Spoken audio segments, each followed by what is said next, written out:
Buenas noches, amigos. Me ocurrió en el verano de 1985, en el mes de agosto. Yo tenía 12 años. Veraneaba junto a mis abuelos en un pueblo al norte de la provincia de Guipúzcoa. Lo recuerdo como si fuese hoy, sobre todo por el tacto. Era habitual verme correteando por la librería de ese pueblo. Aquella mañana había llegado una novedad sorprendente. Yo, a pesar de ser un chiquillo, ya andaba intrigado con el gusanillo del mundo del misterio y sobre todo de algo que me apasionaba, los ovnis. Y aún más, por supuesto, los encuentros más cercanos, lo que algunos especialistas tildan de encuentros cercanos del tercer tipo. Lo devoré. Me pasaba las horas arrinconado al final de un gran balcón, apoyando la espalda en los barrotes y pasando una a una estas páginas. La portada me llamó la atención, me sorprendió, me dejó sin habla, no sé por qué, porque simplemente se atisba una especie de disco con 3 bolas como soporte, está flotando, aparece un tubo anaranjado o haz de luz que sale de esa supuesta nave y que parece que llega a tierra. Y sobre todo las siluetas, simples siluetas, 2 hombres con esquís, están presenciando algo que va a ocurrir. Esa portada de Encuentros con humanoides de Antonio Rivera señalaba que posiblemente de ese disco volador iba a descender poco a poco una entidad seguro terrorífica. A mis 12 años me sorprendió también la rotundidad del titular que acompañaba la portada del libro. Bajo ese Encuentros con humanoides, ¿qué sería eso?, me preguntaba yo. Decía, rezaba, miles de seres humanos se han encontrado con ellos en todos los lugares del mundo. Y es verdad, miles de personas, hoy y ayer, en la historia y en el presente, han asegurado, de pronto, como si la realidad sufriese una especie de fricción, como si entrásemos durante unos segundos o minutos en un espacio onírico, en lo que algunos llaman subconsciente arcaico, el lugar donde está todo lo extraño que acompaña a la raza humana, lo han podido ver. Militares, médicos, campesinos, niños, camioneros, viajantes, personas de todos los ámbitos, todas las ciencias, todas las creencias, todos los países, no queda ninguno por sumarse a esta larga lista de lugares donde ha ocurrido lo extraño. No hablamos de ovnis, no hablamos de luces en el cielo, hablamos de, a veces junto a estos artefactos, sea lo que sean, la presencia de entidades. Ahora los científicos, con visión mucho más lógica, otean el espacio intentando preguntarse cómo sería la vida de haberse formado en entornos lejanos a nuestro planeta. Una vida basada en el carbono, ¿qué tipo de formas plásticas generaría? ¿Es posible encontrarse con seres de otros mundos que tienen forma antropomorfa o humana? No lo sabemos. Algunos lo descartan. Para muchos científicos y pensadores, las vidas en otros mundos tienen que ser algo que no se parece a nada de lo que nosotros podemos llegar a imaginar. Es una conducta no humana. Nuestro pensamiento tiene unos límites. Pero entonces, ¿qué han visto policías? ¿Qué han visto sacerdotes? ¿Qué han visto trabajadores de cualquier ámbito? A veces en las carreteras, a veces en las campiñas, en ocasiones cerca de su propio domicilio. Una luz y de pronto una silueta, alta, baja, portando algún tipo de objeto, dejando unos centímetros entre sus pies y el suelo, próximos a extrañas naves que parecen relucir, en pleno día, en plena noche, en el bosque, en mitad del desierto. ¿Quiénes son los humanoides? Solo sabemos una cosa, que desde el principio del tiempo, quizá desde las primeras manifestaciones plásticas, aparecen. Son compañeros, ángeles, demonios, genios, hadas, duendes, hoy astronautas de otros mundos. ¿Quién demonios son los humanoides? Hoy desterrados, a casi nadie le interesan, a pesar de que yo quiero demostrar esta noche que sus historias merecen la pena, que generan una extraña inquietud en lo más hondo de todos nosotros, de todos los que hemos oído radio y hemos escuchado el misterio. Son encuentros a veces tan absurdos que precisamente ese marchamo absurdo, que rompe todo lo convencional, lo convierten en casi auténtico. Vidas marcadas, eso os lo aseguro, amigos. Vamos a hablar de varios casos, vamos a otear en lo más profundo de los archivos, vamos a rescatar algunos informes que nos han sorprendido y queremos que lo vivéis con nosotros. Hay, es cierto, un argumento, una especie de nexo en esta especie de bestiario incomprensible. Todas las personas que se encontraron con ellos vieron cómo su vida cambiaba de raíz. Ya no era posible, no se podía ser incrédulo. Ahí estaban los humanoides, y con ellos un enorme misterio. Queremos descifrarlo. ¿Nos acompañáis?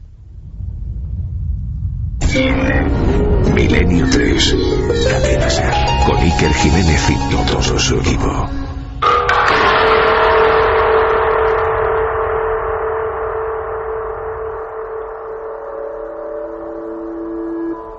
Y ojo, vamos a rescatar casos antiguos, cierto, los que más nos sorprenden, las formas más bizarras, más extrañas, más de la fantasía o de la locura, o de la verdad. Y digo ojo porque los casos, a pesar de que ya no se habla tanto de ellos, se siguen produciendo. Claro, hay una variación. Antes se contaban, ahora da demasiada vergüenza. ¿Quién va a creer en esto? Pero las personas que los vieron son personas normales. Un día, todo varió. Santi, buenas noches. Buenas noches, Iker. Santiago Camacho va a traer documentos que demuestran que en unos lugares donde han ocurrido cosas, hasta prácticamente el día de hoy, siguen pasando esas cosas. Esas manifestaciones siguen queriendo decirnos algo.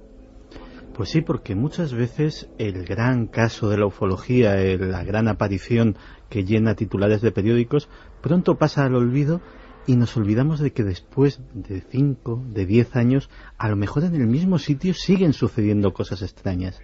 Y ha habido algunos investigadores que han dedicado décadas de su vida a uno solo de esos sitios del misterio, a uno solo de esos casos, y han terminado recuperando más y más incidencias en el mismo lugar. Carmen, buenas noches. Buenas madrugadas, Iker. En tu mesa, en tu sector de la mesa de este estudio de la cadena SER, junto al micrófono, un libro sorprendente, lleno de figuras, de formas. Lo compramos, si no recuerdo mal, en Turín. Es un catálogo llamado Alieni in Italia, porque para muchos investigadores no cabe la menor duda, estos seres tan próximos en ocasiones a artefactos de origen desconocido tienen que ser tripulantes de otros mundos. Hay quien piensa, otras hipótesis, las comentaremos, que están aquí desde siempre, junto a nosotros, solo que se pueden ver muy de cuando en cuando. La panoplia de figuras, de características, pues casi parece de Cuadro del Bosco. Todo lo que podamos imaginar se ha visto en casos que están archivados y documentados. Un extenso catálogo en el que se recogen 50 años de encuentros con este tipo de seres, con humanoides, que como bien decía, sí que son de todo tipo. ¿Alguno te ha llegado a aterrorizar? Hay alguno que sí, que verdaderamente da terror por lo extraño que es, y además encontrártelo en circunstancias además muy raras, o por la noche, yendo sola por un campo, por un monte, o incluso a pleno día, pero con una oscuridad terrible que reflejaba ese ser. Parecía una sombra. Espectros, espíritus, entidades, cosas casi holográficas o físicas, rotundas, que dejan huella, que a veces llegan a interactuar. Santi, una pincelada más antes de entrar en el archivo de Milenio 3.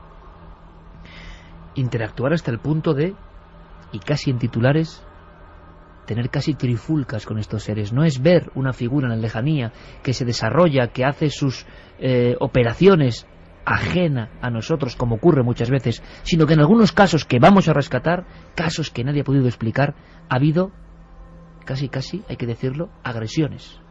Pues sí, muchos de nosotros aficionados al misterio hemos visto la película Señales y nos acordamos de esa escena, de esa familia cercada en una granja por unos seres que apenas pueden comprender, unos seres que no saben qué quieren de ellos y que ellos intentan defenderse como pueden. Lo que vamos a revelar esta noche es que esa escena está basada en un hecho real que sucedió en Estados Unidos no hace tanto tiempo.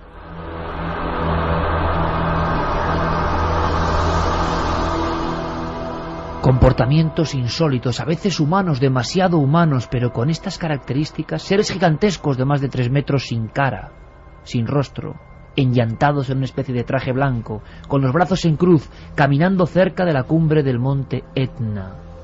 Figuras de apenas 50 centímetros, pivotando en torno a una especie de trompo luminoso, aterrizado en Aznalcázar, Sevilla, 1935. Figuras que tienen poco de humano y parecen más animaloides. Como Fortunato Zanfretta en Italia, 1978, le pareció ver una especie de reptil que se incorporaba y que le miraba fijamente. ¿Es posible? ¿Es posible que junto a nosotros vivan estas criaturas de los sueños? Interacción a veces absurda. Casos que vamos a entender y comprender, donde incluso hombrecillos roban cosas, se apoderan de cosas.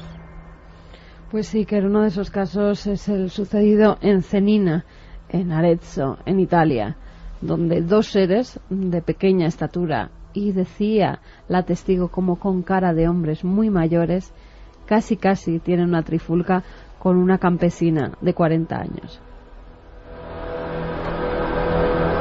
¿Qué son? ¿Qué quieren de nosotros? ¿Por qué están ahí desde el principio del tiempo, aproximándose a vehículos que de pronto se paran en mitad de la carretera?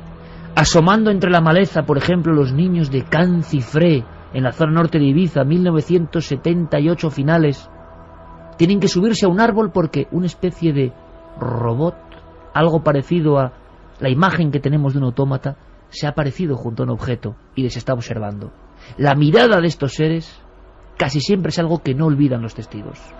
Nuestra idea, sin ir más allá, sin querer profundizar en el sentido de las hipótesis, porque creemos que las hipótesis se renuevan siempre. El ser humano busca una explicación, como para estar más tranquilo. Y al final, cualquier hipótesis no vale de nada ante el misterio, precisamente, de la naturaleza de estos seres. Parecen lejos de todo y de todos, pero de repente vienen aquí para observarnos. Hemos elegido un puñado de casos. Creo que la aventura va a merecer la pena. La iniciamos, como no, con Carlos Largo, Fermín Agustí y nuestro piloto hoy en la nave del misterio, Carlos Ródenas. ¿Dónde viajamos? A un lugar muy frío, 17 bajo cero, un bosque helado, un caso que a mí también me heló la sangre en las venas. 7 de enero de 1970, inmediaciones de Injärvi, Finlandia, 16:45 horas.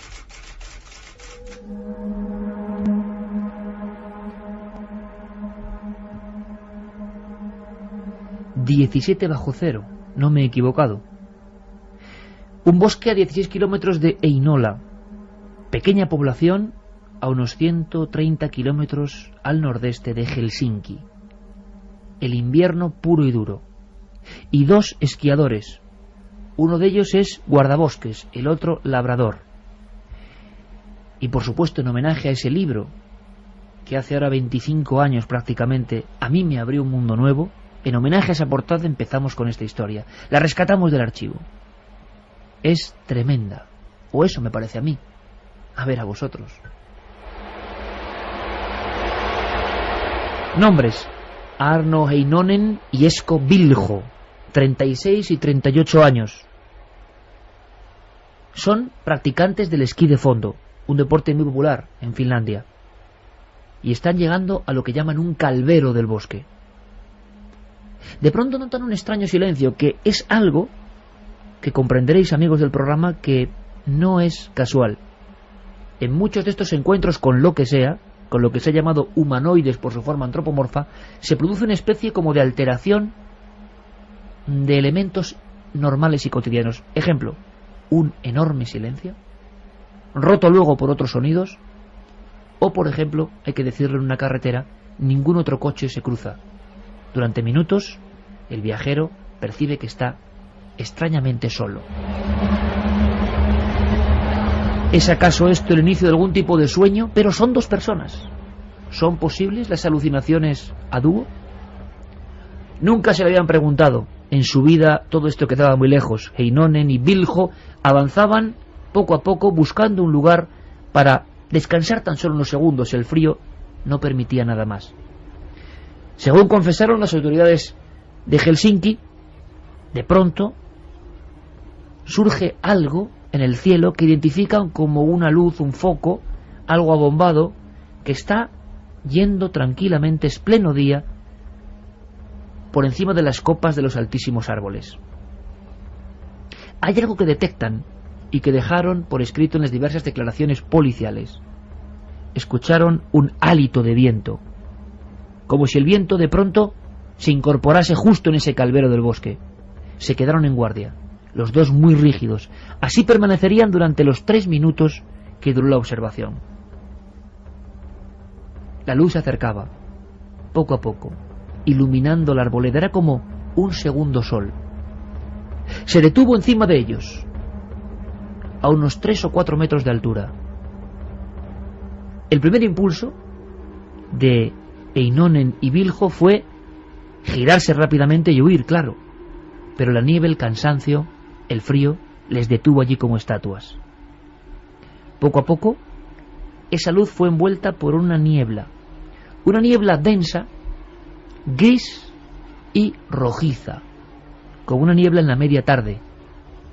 De pronto la luz, que se había quedado estática, que era simplemente un foco, se convirtió, según los dos esquiadores, en algo muy parecido entre la niebla, entre las varadas de vapor que soltaba aquello, en algo, como digo, muy parecido a un corazón que pulsaba, un corazón que latía.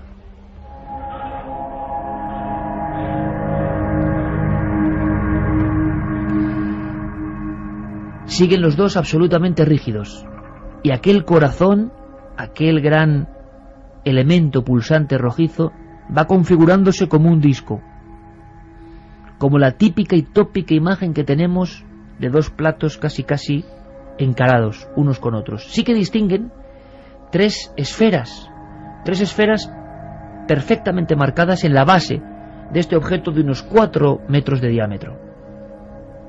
Va descendiendo como una hoja muerta, poco a poco, balanceándose. Ellos están atónitos, y yo creo que ahora mismo les entendemos. No mueven un bastón, no mueven el esquí, rígidos. Perciben ambos, y el testimonio concuerda, que del centro de esa especie de panza de la nave surge un tubo de luz. No saben si es algo físico que está tocando el suelo o es eso, una luminosidad. Es de color anaranjado, fuerte, extraño, nunca habían visto nada parecido. Cuando toca esa luz la nieve, y esto es extraño, onírico, sorprendente, en la nieve se va marcando un círculo negro, como un imposible fuego, dejando su cicatriz en el hielo. Y justo en ese instante el zumbido, un zumbido penetrante, un zumbido que nunca habían escuchado. No eran panales de abejas, no eran insectos, no eran maquinarias, era un zumbido que hacía daño a la cabeza, y sin embargo no pueden despegar las manos, casi congeladas, imagino, en ese instante, de los bastones de esquí. No pueden hacer nada, están con los ojos muy abiertos. Y entonces los dos intuyen que algo va a suceder. Y sucede. Por esa rampa, tubo o pasillo de luz va descendiendo algo o alguien. Toda la escena envuelta de unas nieblas que ya se han adueñado del calvero del bosque. Ven que hay alguien, un individuo, y entonces la parálisis que sienten se conjunta con el miedo, con las ganas de huir, de alejarse de allí, pero no pueden. La niebla rojo-gris está siendo como antesala de la presencia de un ser.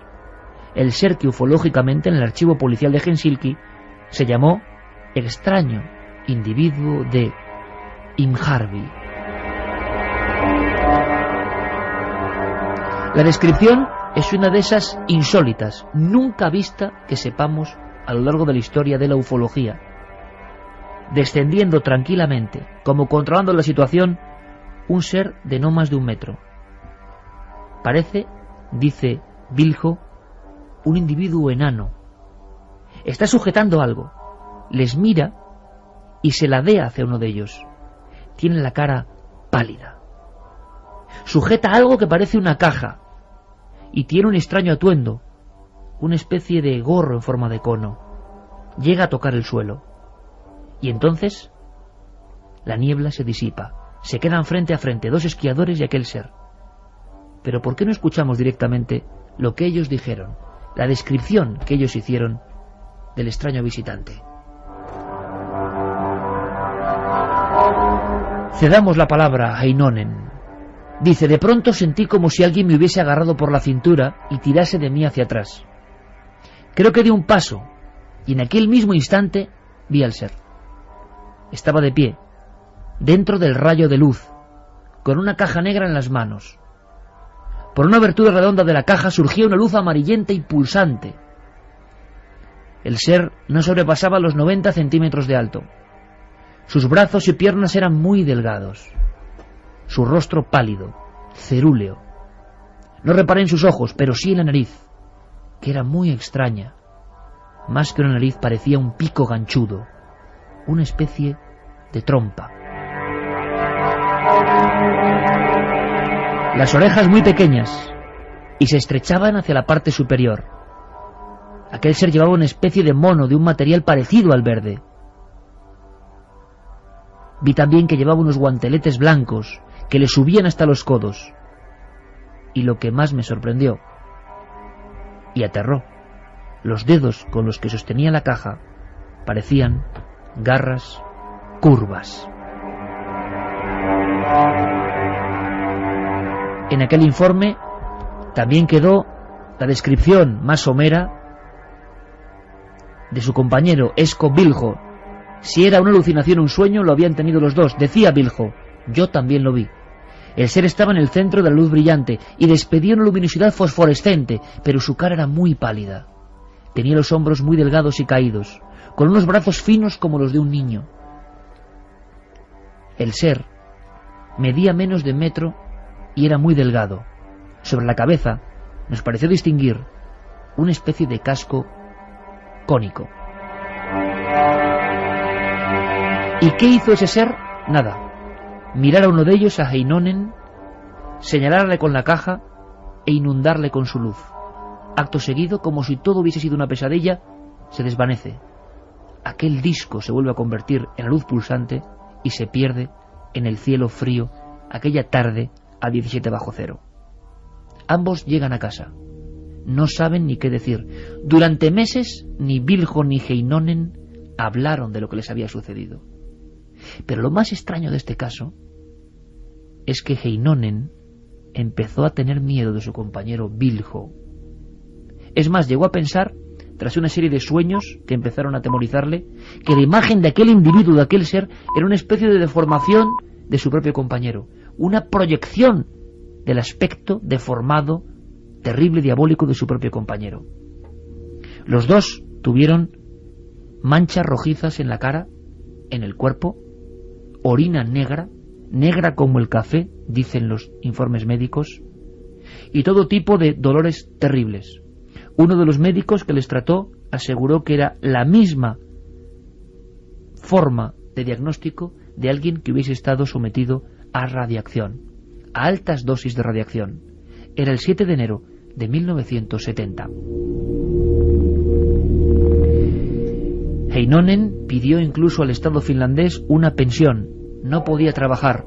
Su brazo, de hecho, se había quedado completamente paralizado, inservible. No podían trabajar en los durísimos, vamos a decirlo así, trabajos, sistemas de operaciones que hacían con la madera como labrador. El guardabosques tampoco, se había quedado como un inútil prácticamente. Poco después, uno de ellos entró en una especie de vena de misticismo. Para muchos, Viljo se volvió loco. Había asegurado observar al mismo ser tiempo después. Y los dos, hasta el final de sus días, porque no sabemos qué fue de ellos, fueron fotografiados, se midió la radiación y no había nada. Los dos, como digo, tuvieron en sus casas, en sus pequeñas cabañas, no muy lejos de ese bosque, sucesos terribles por las noches, visiones, despertarse y creer que ese ser estaba dentro del domicilio, con la caja, las garras, esa extraña nariz, mirándoles. ¿Se habían vuelto locos? ¿Eran víctimas de un experimento? Nunca lo sabremos. Ambos no pudieron volver a trabajar. La locura de aquella visión les acompañó para siempre. La extraña historia del ser, del pequeño ser con una caja entre las manos, del bosque, Dame Harvey. Historias antiguas, historias que quedaron ahí, testigos que no quisieron saber más. Y no son las únicas. En este caso, un ser diminuto, menos de 1 metro, y con aviesas intenciones por lo que parece. Pero el mundo del misterio nos trae mucho más. Otra de esas estampas que nos impresionó a todos los que hemos vivido y nacido con el misterio es la de una figura rarísima, extraordinaria, también parece que con garras, casi como un fantasma, gigantesco, gran altura por lo que parece, y que deambulaba por un sitio muy concreto en Estados Unidos. Es hora de sacar ese informe a la luz. Campiña de Flatbush, Virginia Occidental, Estados Unidos, 12 de septiembre de 1952.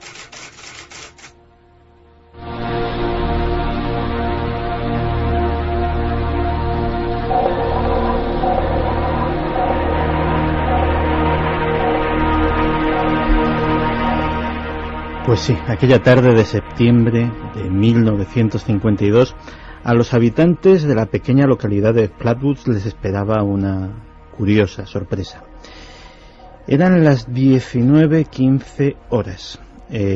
Caía una de las últimas tardes de verano y pues los muchachos, un grupo de ellos, estaban jugando al fútbol americano en un campo improvisado con una pelota vieja, cuando vieron cruzar el cielo una enorme esfera rojiza y iridiscente que automáticamente captó su atención. El juego se detuvo, la siguieron con la mirada y vieron que iba a aterrizar más o menos, según calculaban, en los terrenos de un granjero llamado Fisher, que conocían ellos muy bien. Automáticamente, pues los chavales se organizaron para hacer una expedición a ver qué era eso. Aprovecharon que de camino tenían que pasar por casa de los May, los padres de 2 de los chicos que estaban allí. Allí solamente se encontraba la madre, Kathleen, que le contaron la historia. Estamos en plena época de los platillos volantes, y al principio la mujer pues se lo tomó con un poco de escepticismo, pero viendo la agitación de los chicos, sobre todo evidentemente la de sus propios hijos, a los que conocía bien, pues decide que algo de verdad debe de haber en todo ello, coge una linterna y decide acompañarles. Así tiran colina arriba para los terrenos del granjero Fisher, y este grupo pues lo forman Kathleen, sus hijos Eddie y Freddie, Ronnie Shaver, que es un joven ya de 17 años que está curtido en la Guardia Nacional, Tommy Hayers, Neil Nunley, Jane Lennon y el perro de este último. Y la verdad es que estaban todos muy ilusionados porque pensaban, obviamente la idea del platillo volante parecía demasiado fantástica, pero sí que a lo mejor tendrían la suerte de atrapar un meteorito, tener cierta notoriedad en los periódicos locales, quién sabe si incluso sacar algún dinerillo de aquello. Mientras subían por la colina, empezaron a contemplar de lejos una misteriosa luz rojiza que iba aumentando y disminuyendo su intensidad, como una especie de pulso, casi como el latido de un corazón. Cuando llegaron cada vez más cerca de aquello, el perro automáticamente pareció sentirse más agitado de lo corriente y salió corriendo en dirección hacia la luz.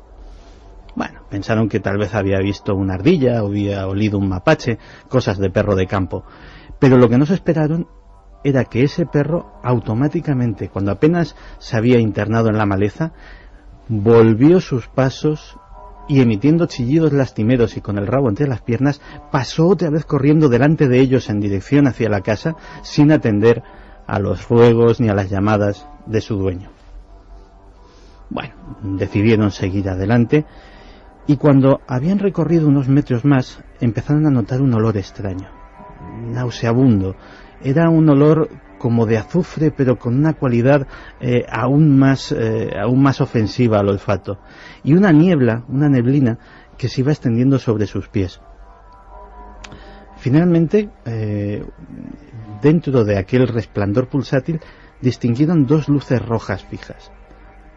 Se fijaron un poco más y entonces, con horror, descubrieron que se trataba de los ojos de algo que les miraba.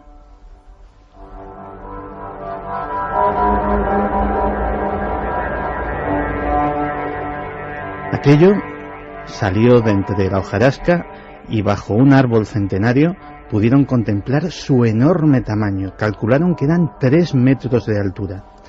Era una figura que no tenía pies ni tocaba el suelo. Su aspecto no podía ser más grotesco.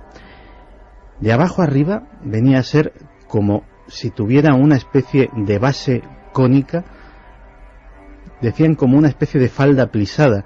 Era posiblemente de aspecto metálico, pero con estrías verticales. Su cuerpo era también de aspecto metálico, pero bañado de un resplandor rojizo como de sangre, decían los testigos, y sobre todo la cabeza. La cabeza tenía unos enormes ojos redondos que efectivamente tenían luminosidad propia, pero además estaba coronada por una especie de cofia, o tal vez una especie de capucha, en forma de as de picas, con una punta muy pronunciada. Unos brazos diminutos, esqueléticos, se extendían a ambos lados de la figura. Eso desde luego les llenó de asombro durante unos minutos, pero cuando empezaron a alarmarse fue cuando esa sombra empezó a emitir un sonido. Ese sonido era un siseo cada vez más intenso, como el del aire escapándose de la válvula de un neumático. La niebla entonces empezó a hacerse cada vez más y más y más densa, y empezaron a toser. Creyendo que el desconocido ser les estaba atacando con algún tipo de gas, automáticamente hubo una desbandada de todo el grupo que corrieron para lo que ellos creían que era salvar sus vidas, y allí dejaron al ser. Algunos se quedaron por el camino tosiendo, otros tuvieron convulsiones, vómitos y efectos de aquello durante días. El médico local que les trató dijo que los efectos eran semejantes a alguien que hubiese sido atacado por gas mostaza. Es curioso porque puede que tenga relación o no, pero ya quedan muy pocos supervivientes de aquella partida. Y todos los fallecidos lo han sido por cáncer.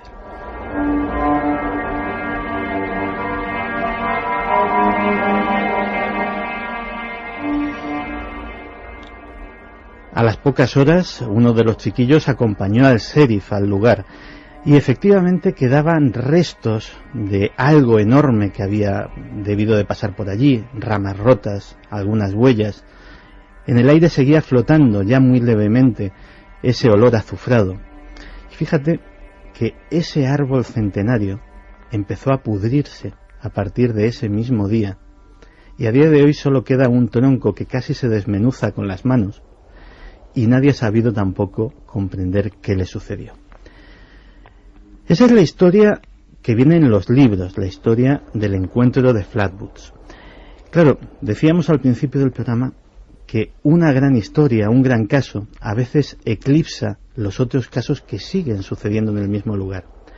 Porque fuera lo que fuera, el humanoide, el monstruo, lo llaman allí, de Flatwoods, parece ser que se quedó. El primer caso de avistamiento sucede cuando ni siquiera la prensa da el aviso de esto. Sucede justo al día siguiente. En otro lugar del condado de Braxton, una pareja va con su coche, también curiosamente a la misma hora, a la hora del crepúsculo. Estamos ya en el día 13 de septiembre de 1952, y de repente pues ese automóvil se detiene sin causa aparente.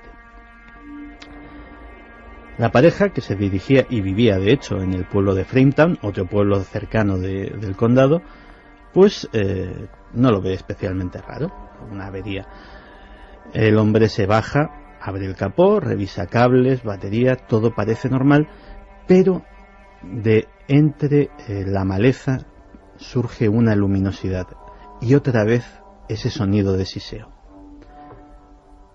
Se dirige hacia allí, también provisto con linterna, cuando lo que ve es muy parecido y a la vez distinto de lo que ven los primeros testigos.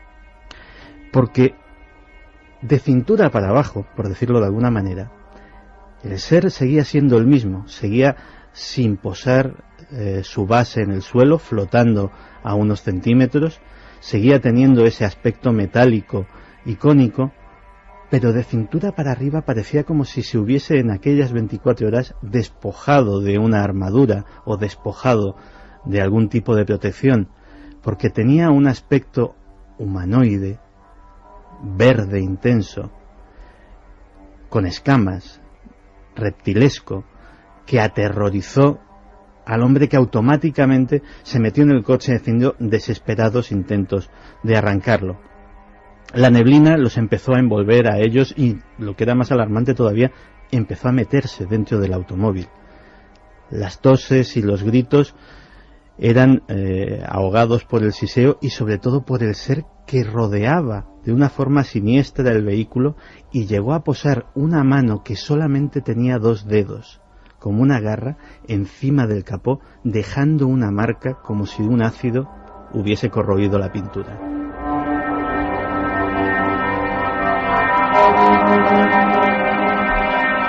Y en esa comarca, Santi, en ese lugar, un caso yo creo que muy desconocido en España, muy conocido en América, siguieron ocurriendo cosas hasta tiempos muy recientes.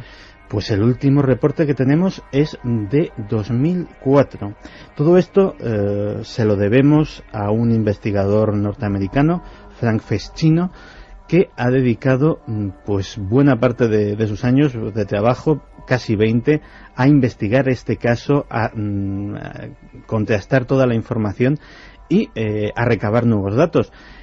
En 2004, un cazador que se encontraba apenas a algo más de 1,5 millas, a unos 2-3 kilómetros del lugar del avistamiento original, se quedó helado cuando a plena luz del día no vio el primer ser, o no vio un ser como el primero, ni siquiera como el segundo. Los vio a los 2 juntos, 2 seres de esa apariencia enorme, uno de ellos que parecía más un robot que otra cosa, y otro con un aspecto más biológico, que se le quedaron mirando y él con el fusil en la mano absolutamente aterrado. Finalmente pues pasaron de largo y él recobró el dominio de sus músculos y pudo volver a casa. Lo curioso es que parece ser que cuando investigas en la propia localidad de Flatwoods, localidad a la que ya sabes cómo son los estadounidenses, debajo del rótulo le han puesto lugar del monstruo de Flatwoods, pues prácticamente te afirman que cada 2-3 años alguien tiene algún tipo de tropiezo con algo extraño en aquellos bosques. Cosas imposibles, cosas oficialmente inadmisibles, propias sobre todo de esa materia de los sueños, como si los sueños se condensaran, o como si los terrores de toda la humanidad estuviesen en algún lugar y apareciesen. Pero ¿por qué en ciertos entornos? España no se salva. Estamos recuperando casos del archivo de lo más extraño de la historia de estos encuentros del tercer tipo o en tercera fase. Primero, los exploradores de Inmargby, ahora el monstruo de Flatwoods. Información yo creo que muy interesante, pero hemos querido cotejarla con varios compañeros en diferentes zonas de España que también nos van a ir apuntando, como si esto fuera un teatro antiguo, como apuntadores, para que no olvidemos que en nuestro país también ha habido informes elevados ante las autoridades en ocasiones de la presencia de algo que parece eso, un sueño o una pesadilla. El primer caso viene de Cantabria, dio mucho que hablar. Nos lo cuenta brevísimamente en esta ficha Diego Marañón. Bueno, este fue un caso que divulgó el CIOBE, que es un organismo local que estudió en primera instancia el ya fallecido investigador y pionero de la ufología en España, Manuel Pedrajo. Sucedió a las 9 de la noche del 6 de enero de 1969, a 9 kilómetros al sur de Santander, en Pontejos, muy cerca del viejo sanatorio Pedrosa. Existía un bar, El Caseto, regentado por Meren Merino, que aquella noche, como tantas otras, estaba en la cocina del local, pues enfrascada en los quehaceres diarios. Una cocina que, por cierto, contaba con un gran ventanal que daba a una pradera cercana. En un momento dado, esta mujer y su hija son testigos de una especie de fogonazo, de un resplandor, al que en principio no dan demasiada importancia, hasta que pocos instantes después, Felicidad, que era la hija de esta mujer, cree observar algo en la misma dirección. Es entonces cuando ambas mujeres, junto a otra amiga y Antonio, un camarero del bar, se fijan mejor y a través de la ventana observan una especie de cuadrado luminoso, de tonalidad más bien amarillenta, de 4 o 5 metros de lado, que parece flotar a una altura considerable del suelo.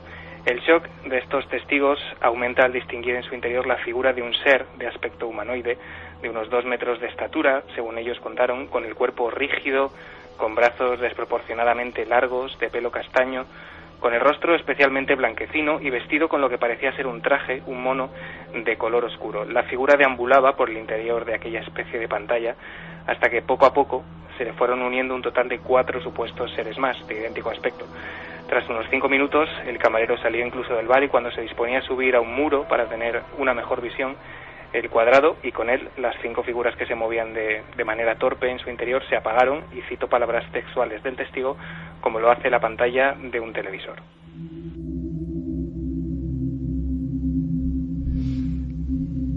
Y vosotros, amigos de Milenio 3, iréis entrelazando datos, sacando vuestras conclusiones, haciendo comparativas y viendo que muchos fenómenos se producen de la misma forma, con el mismo emblema, y da igual el tiempo transcurrido. Esto en España, Pontejos, 1966. Vamos con otra historia que ocurre en Italia, que tiene toda una serie de componentes curiosos. Por ejemplo, en Imar Barbie veíamos que un humanoide salía de un tubo de luz, casi como una aparición religiosa. Si esto ocurrió en el tiempo antiguo de la historia, ¿cómo pudieron interpretar las diferentes culturas y civilizaciones estos hechos? Adecuándolas a lo que tenían en la mente. No cabía ni siquiera pensar en extraterrestres. Nosotros sí. El ser de Flatwoods ni siquiera lleva una nave, objeto o algo anexo a él. Es una entidad casi diabólica. Pero, ¿qué nos espera ahora? En un rincón perdido de la Umbría toscana. Día de Todos los Santos de 1954. Poggio de Ambra, Toscana, Italia.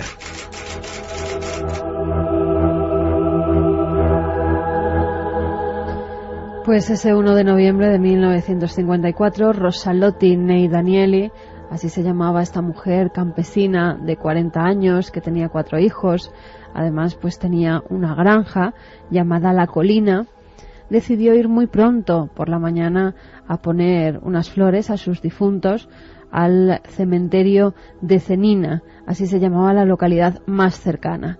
Había atravesado un bosque que separaba su granja de ese cementerio y la anexa iglesia miles de veces, desde por la mañana hasta por la noche. En ningún caso Iker tenía miedo. Era una mujer robusta, avezada, que además ese día pues se había preparado muy bien, había cogido sus zapatos nuevos, sus medias y se había puesto sus mejores ropajes. La fecha hacía que se vistiera de forma diferente y que fuera a rendir culto a sus difuntos. Para que no se estropearan esos zapatos y las medias, los llevaba en la mano. En la otra llevaba un ramo de claveles rojos. Iba caminando por ese bosque cuando de repente ve una extraña formación, una especie de objeto cónico, como si 2 conos se juntaran por sus bases. Además, con los primeros rayos del sol parecía que aquello reflejaba esos rayos, reflejaba la luminosidad. Cuando se fue acercando más, se dio cuenta que justo al lado había 2 seres muy pequeños. En un principio pensó que podían ser niños. Por la baja estatura no llegaban a 1 metro de altura, pero cuando se fue acercando más, vio rasgos como de hombres mayores, como de viejos. Tenían la cara bastante arrugada, los ojos pequeños, negros, alrededor muchas arrugas, muchas patas de gallo, pensó ella en un primer momento, y hablaban un idioma extraño. Iban vestidos con una especie de mono gris muy pegado, una capa que salía de la parte trasera, el casco del mismo color y con una especie de orejeras extrañas que ella no sabía muy bien qué era. Se quedó un poco atónita ante ese espectáculo y ante las palabras que parecían dirigirse uno a otro. Todas parecían decir liu, lou, la. Ella creyó que eran japoneses o chinos por el idioma, pero los rasgos no eran asiáticos. Estaba expectante cuando esos 2 pequeños hombrecillos se fueron acercando a ella. Parecía que tenían una sonrisa en su cara, pero la boca era algo extraña. El labio superior parecía estar cogido hacia arriba y dejaba entrever unos pequeños dientecillos afilados. En ese momento es cuando a ella le entra el pánico.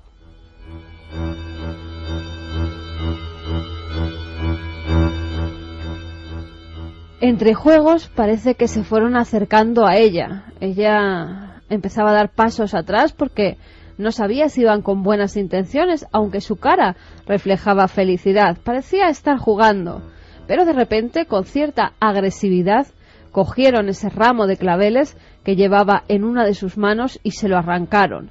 Inmediatamente el otro, las medias que llevaba en la otra mano, también las cogió y empezaron a forcejear entre esos pequeños seres y ella.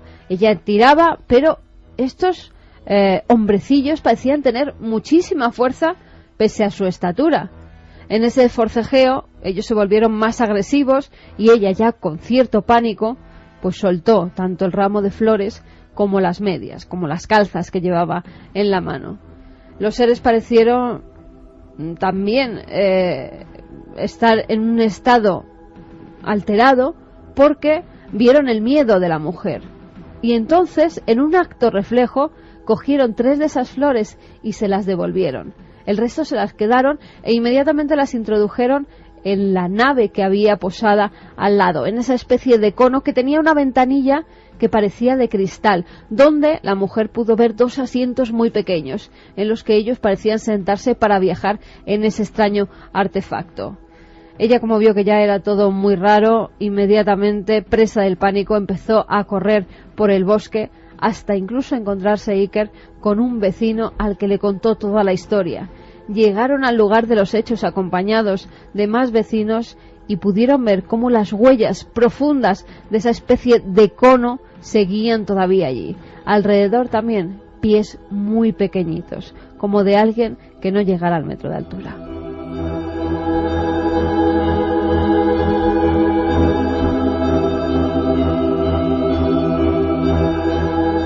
Esa mujer fue portada de Corriere della Sera, del Giornale dei Misteri muchos años después, y la composición que acaba de contar Carmen es una de las clásicas de la historia del miedo, hay que decirlo, en el 54, a los presuntos visitantes del espacio. No se podía argumentar de ninguna otra forma. Ahora podemos pensar, con nuestra mente de hoy, 60 años después, un experimento sociológico, un sondeo sobre el terror, una alucinación, una extraña broma macabra, o el mismo misterio de siempre, con diferente traje, el misterio de estos seres humanoides. El caso de la Toscana, el caso de Inmarkby, el caso de Flatwoods. Estamos repasando los más extraños ocurridos a lo largo de nuestra historia, cada uno con cierto componente físico, otros con esa misma entretela muy poco densa que parece la de los sueños. Figuras con las que podemos ir haciendo un catálogo, no tienen nada que ver unas con otras. En esta mesa, donde están floreciendo todo tipo de publicaciones, aparece Pasaporte a Magonia,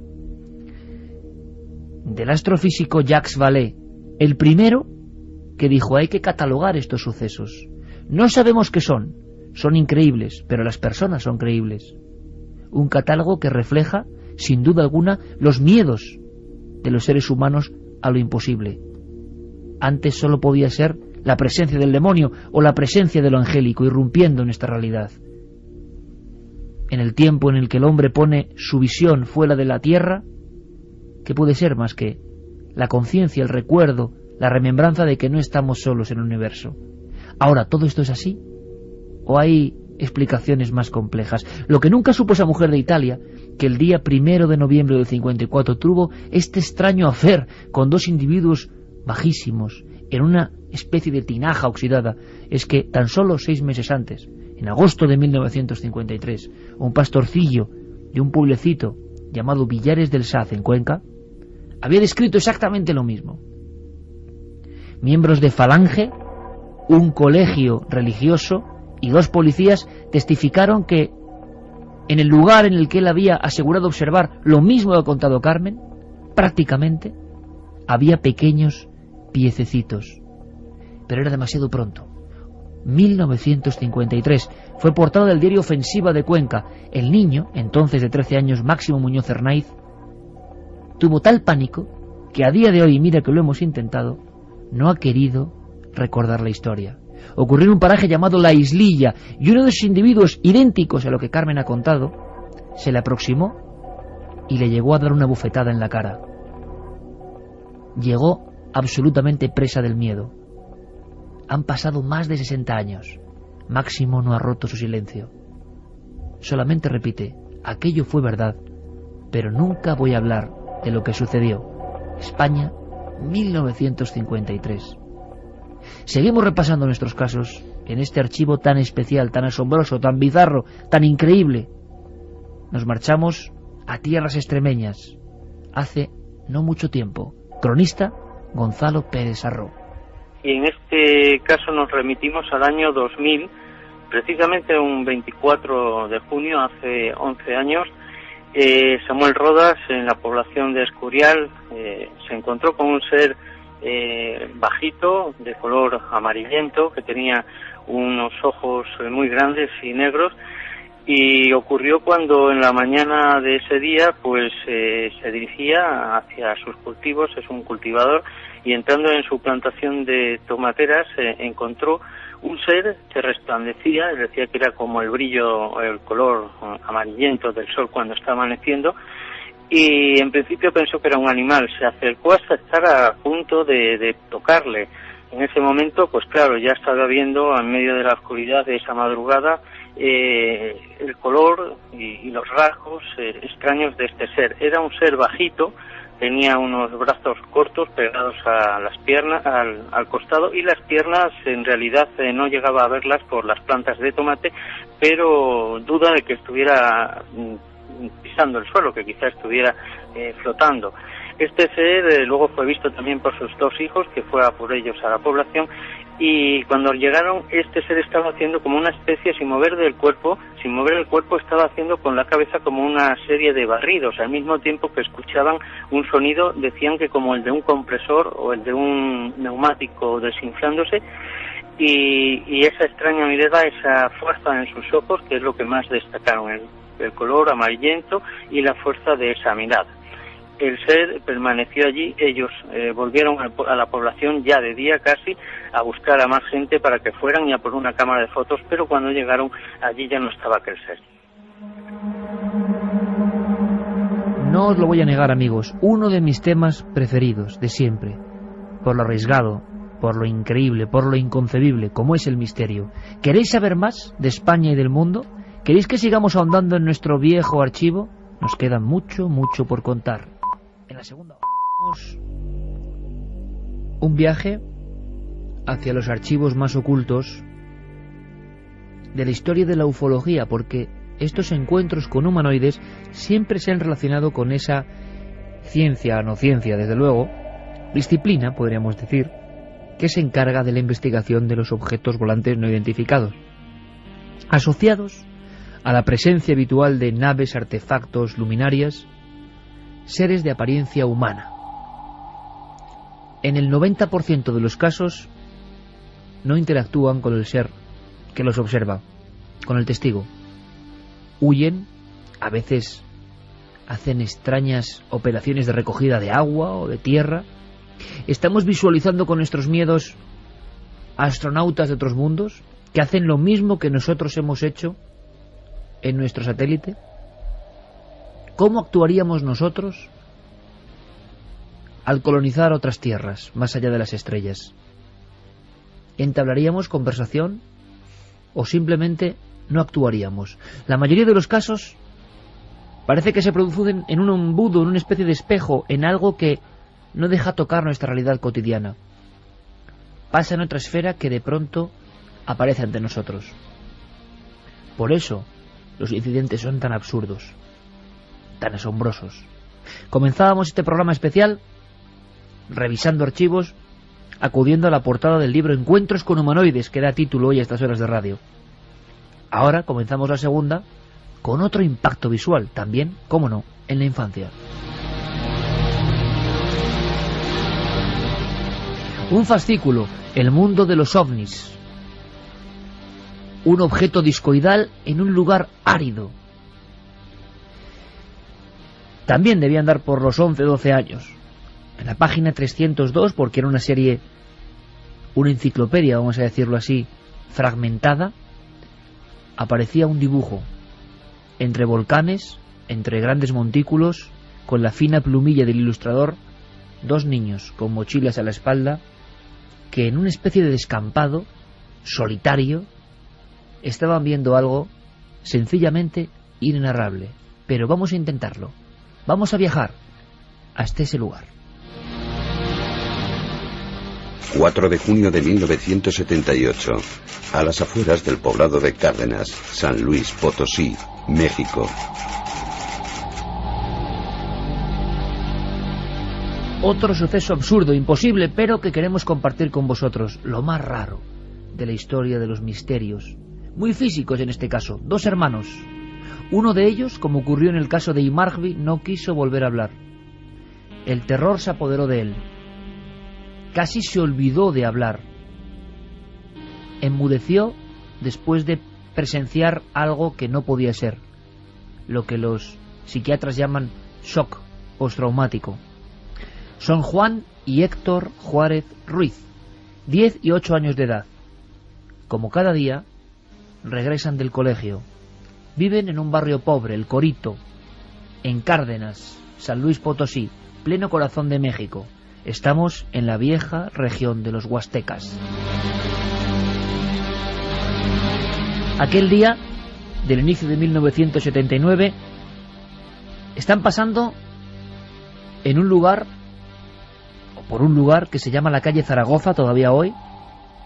En aquel instante, hace unos 32 años, el final de esta rúa tenía un parcelamiento sectorial y había un campo de deportes, unas porterías, ni siquiera estaba delimitado, era simplemente unas porterías en mitad de la más absoluta nada. Al otro lado, los montes de origen volcánico. Ellos distinguen a un grupo de niños.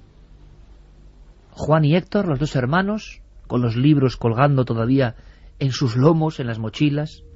Distinguen al otro lado, bastante lejos, un grupo de figuras que se mueve, que parece que están jugando, y se aproximan. Ese fue su gran error. Al final, cerca de ese polideportivo sin nombre, en ese lugar desértico, descubrieron que esos individuos no eran niños. No eran niños como ellos, pero medían prácticamente su altura, no más de 1,20 m. Y es verdad, se movían muy rápido. El primer periodista que les entrevistó les preguntó a uno de ellos, porque Héctor se negó a hablar, si habían visto algo en el cielo.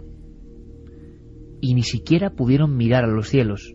Se quedaron imantados con la presencia de entre 15 y 20 individuos que evolucionaban en aquel sector de tierra árida. Días antes, en junio y en el mismo mes de enero, otros vecinos habían asegurado a los medios avistar 12 puntos luminosos evolucionando cerca del barrio del Corito. 12 luminarias que se esfumaron. Se acercaron un poco más, tuvieron valentía, y entonces percibieron perfectamente cómo los individuos no tocaban el suelo. Una vez más, la misma característica. Alguno de ellos se giró y miró hacia ellos. A unos 5 o 10 centímetros del suelo parecían flotar, y llevaban algunos aparatos o tubos que no comprendieron, no entendieron en su mente infantil. Lo que sí les dejó horrorizados, por lo menos al verlo en uno de esos intrusos, es que su rostro era prácticamente ovalado, humano, pero de persona mayor, y lo que creyeron ver o vieron ambos antes de salir corriendo es que o los ojos estaban fusionados o tan juntos que parecían un solo ojo. La prensa, el principal periódico de San Luis Potosí, tituló Los pequeños cíclopes. Corrían muy rápido, pero sin hacerlo como ellos, sin pisar en el terreno, como deslizándose por algún tipo de patín, así lo dijeron, que ellos no podían ver. Algunos se aproximó y entonces los dos niños arrancaron a correr. Héctor se cayó varias veces. Llegaron hasta la casa familiar y su madre estaba en la puerta. estaba en la puerta señalando algo. Una vez más había un racimo de puntos que relucían con el sol. La madre también confesó a las autoridades y a la prensa. La madre aseguraba que eran una especie de extraños pájaros, una extraña bandada de pájaros acercándose a otro gran foco que parecía el sol, pero no era el sol. El lugar, la ubicación exacta donde sus hijos habían percibido a los extraños visitantes. La entrevista terminaba con Juan, el de 10 años, el mayor, el que tenía miedo pero lograba despegar el secreto de su boca y hablar con los medios. Lo dijo muy claro: no sé qué son esos niños, no sé de dónde venían. Nos dieron un gran temor, nos causaron pánico. Esperamos no volver a verlos. Y una cosa más, mi mamá, desde la puerta de casa, también pudo observarlos. Después, como casi siempre, nula información.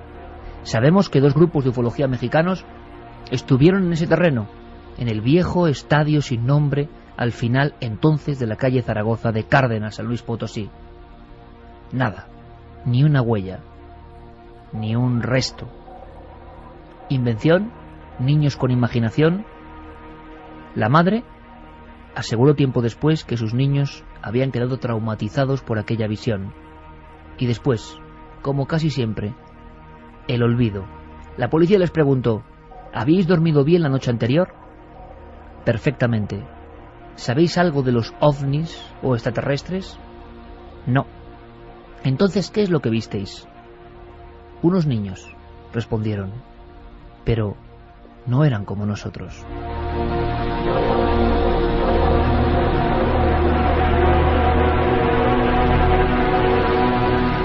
Y es que los niños han sido protagonistas en muchas ocasiones de estos encuentros con lo extraño. ¿Tienen más imaginación o todavía tienen un halo mágico que les conecta con realidades que nosotros ya damos por imposibles y precisamente por eso no las vemos?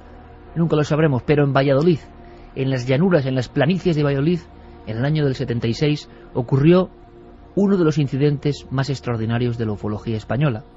Y por supuesto, como esta noche, absurdo, incomprensible, onírico, oficialmente imposible. Pero los testigos aún viven. Nacho Ares nos lo cuenta. En la primavera del año 1976, Valladolid protagonizó uno de los casos quizá más importantes de esos encuentros en la tercera fase, que ya se denominaban así, no ese contacto directo con humanoides que tanto vivía mucha gente en la península ibérica. Es el caso de Fidel Hernández Rollán, el niño de Matapozuelos, un caso bastante curioso en el que fueron testigos de una luz de color rojo en este pueblecito muy cercano a la capital castellana, Valladolid. Un montón de vecinos de la localidad, incluso el párroco también dio fe del avistamiento de la luz.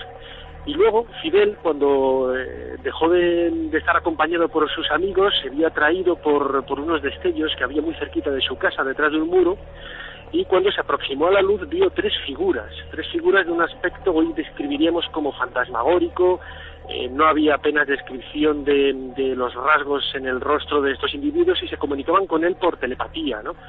Fidel luego contaba que estos seres le llevaron en la nave a dar pues ciertos viajes estelares, ¿no? Podríamos denominar así, y la historia quizá se convirtió en algo rocambolesca, pero la esencia, los pilares básicos sí que tienen muchos denominadores comunes con otros casos parecidos de los años 70 en España.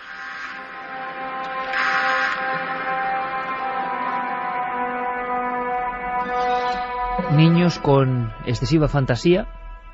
Ahí están los informes, los archivos, los documentos, la información periodística. En un pequeño pueblo de Estados Unidos hubo una noche de terror. También parece increíble, pero ha quedado en los catálogos como algo que no se ha logrado resolver jamás. Casi, sin temor a exagerar, podríamos hablar de una auténtica batalla o de una agresión. Conozcamos esta historia. Kelly Hospinville, Kentucky, Estados Unidos, 21 de agosto de 1956.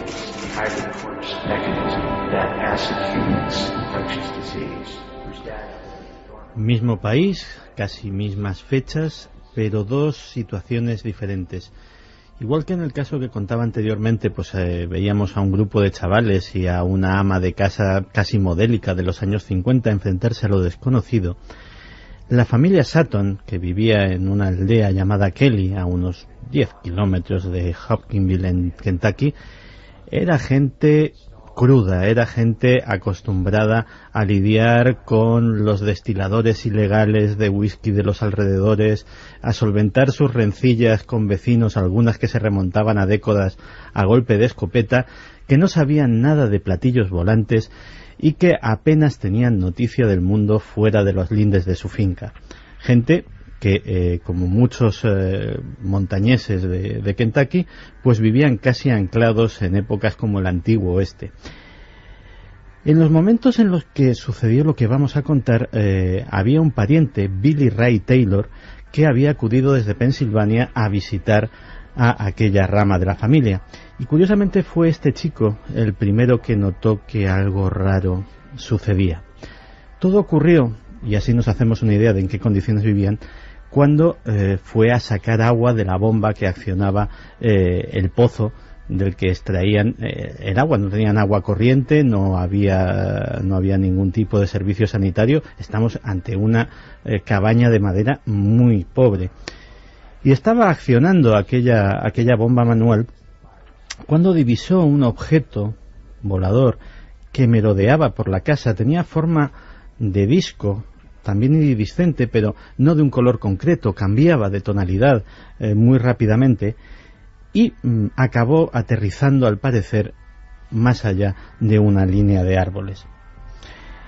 Evidentemente, pues alterado por lo que acababa de presenciar, entró en tromba en la casa y contó que algo raro había por allí dando vueltas en el aire y que había aterrizado muy cerca. La verdad es que, bueno, todos pensaban, bueno, el pariente este ha venido a tomarnos el pelo, hasta que, y otra vez los animales son importantes, el perro comenzó a erizar el pelo de su lomo y a ladrar lastimeramente hacia la puerta.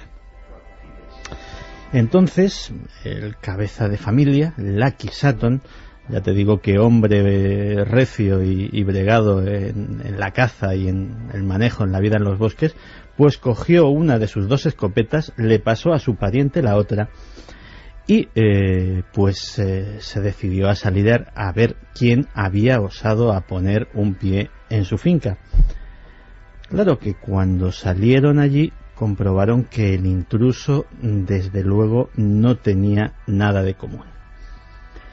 Frente a ellos había un ser de algo menos o más de 1 metro de estatura, con la cabeza demasiado grande en proporción con el cuerpo y sobre todo unas llamativas orejas puntiagudas, enormes. El ser tenía unos brazos largos que casi le arrastraban el suelo y terminados en unas garras puntiagudas. Les llamó mucho la atención porque, aparte del grotesco aspecto de aquello, que no se parecía absolutamente a nada que hubiesen visto antes, además emitía un resplandor de color verdoso, de un verde casi enfermizo. De hecho, una de las casos que popularizó el término despectivo hombrecillos verdes ha sido precisamente este. Pues bien, desde luego, Lucky Sutton no era hombre ni paciente ni curioso. Lo primero que se le ocurrió fue echarse la escopeta a la cara y descargar 2 cartuchazos a aquel ser, imitado por su pariente Billy Ray. No pasó absolutamente nada. De hecho, el ser seguía como si nada le hubiese tocado, como si hubiese traspasado el disparo su cuerpo. Abrieron la recámara, cargaron otra vez y una nueva andanada. Nada otra vez. Desconcertados y guardando el paso, no huyeron precipitadamente, sino que sin perderle la cara fueron andando hacia atrás. Decidieron meterse en la casa por si lo que pudiera suceder. Y lo que pudiera suceder, sucedió. De repente empezaron a oír pasos en el techo. Algo estaba correteando por el techo de la cabaña. De repente una de las mujeres que había en la casa gritó, porque aquello se había asomado a la ventana. Nuevamente Lucky Sutton descargó contra la ventana su escopeta. Cada vez que oía pasos, cada vez que oía algo, disparaba a través de las paredes, a través de las ventanas, a través del techo, intentando alcanzar aquello. En un arranque de valor intenta salir otra vez, pero justo cuando está en el umbral de la puerta, nada más dar un paso, uno de esos seres, porque ya atisba que hay varios con la misma forma, con el mismo aspecto grotesco, uno de esos seres le engancha del cabello y tira hacia arriba de él. Lucky se lo desprende como puede, se vuelve a meter y bueno, el asedio dura unos minutos más hasta que lógicamente, muy asustados, dicen, bueno, ¿qué hacemos con los duendes estos? Te hacen un plan. Te salimos la mitad conmigo, la mitad con Billy Ray por la puerta trasera, cogemos los dos coches y bueno, a ver si no cogen a ninguno, pero por lo menos uno de los dos grupos tendría más posibilidades que el otro. Efectivamente, se dividen en esos dos grupos, cogen los dos coches y se dirigen a Hopkinsville casi sin ningún incidente. Claro, imagínate la cara del sheriff de Hopkinsville cuando le cuentan que media docena de duendes verdes, orejones, de aspecto bastante extraño, están asediando su casa y que solicitan la intervención de la policía. Automáticamente, pues el sheriff piensa que le están tomando el pelo, pero el aspecto de aquella gente, ya te digo que muy dura y muy bregada, pues no da lugar a dudas de que están genuinamente asustados. Así que decide ir con su ayudante y comprueban que, ya con la familia allí, que efectivamente, por lo menos la historia del tiroteo es 100% real. Hay múltiples impactos de posta en toda la casa y en los árboles y vallas de los alrededores, todas en la misma dirección, de fuera a adentro. Es decir, no ha ocurrido uno de los relativamente frecuentes tiroteos entre familias rivales que se dan en la zona, es decir, solamente se disparaba de una dirección. De los seres no había ni rastro, pero fíjate que el bueno del sheriff en su informe fue el primero, al menos que yo sepa, en acuñar una expresión que a ti te encanta. Fue Russell Greenwell, el sheriff de Hopkinsville, el primero que dijo que en la zona reinaba algo como una campana de irrealidad. Y la verdad es que él intentaba de esa forma definir que aquel sitio no parecía normal, a pesar de que lo que veía no se salía de lo extraño, que todo tenía un aire como onírico, como si se hubiese de alguna forma desplazado a otra zona de la realidad. Desgraciadamente para la familia Sutton, pues no había nada que requiriese la intervención del sheriff. Dice, bueno, pues vale, pues hay un montón de impactos de bala, pero no puedo certificar absolutamente nada más. Nada más irse el sheriff y su ayudante, los seres volvieron a asomarse por la ventana. El asedio y el consecuente tiroteo esta vez ya duró hasta el amanecer.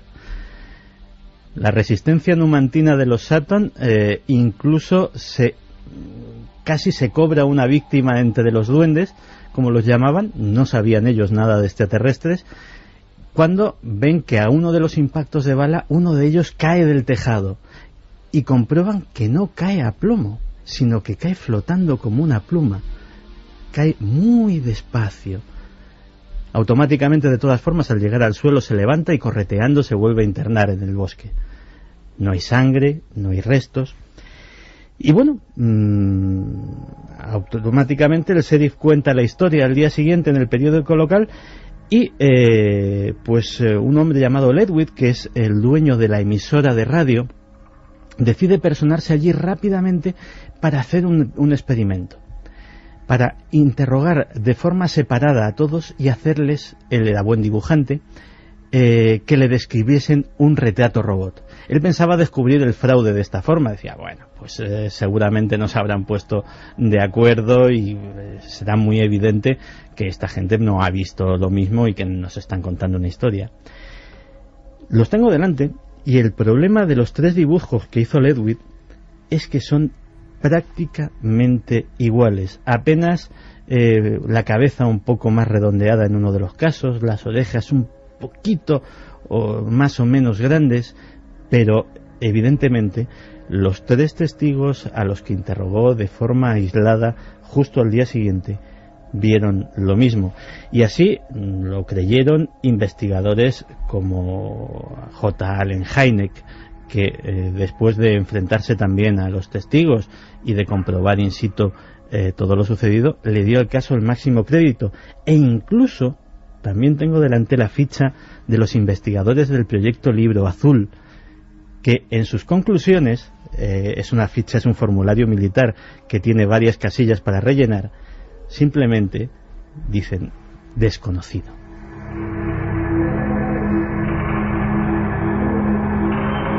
Ahora, Santi, sabemos por qué la película Señales tenía una raíz real, una familia asediada en un rancho por criaturas de otro mundo. Efectivamente, eso sucedió en la década de los 50 en un entorno rural como el que nos mostraba la película. Un caso tan importante y tan rarísimo que además tiene el honor de fundar varios términos fundamentales: campana de irrealidad o malditos hombrecillos verdes.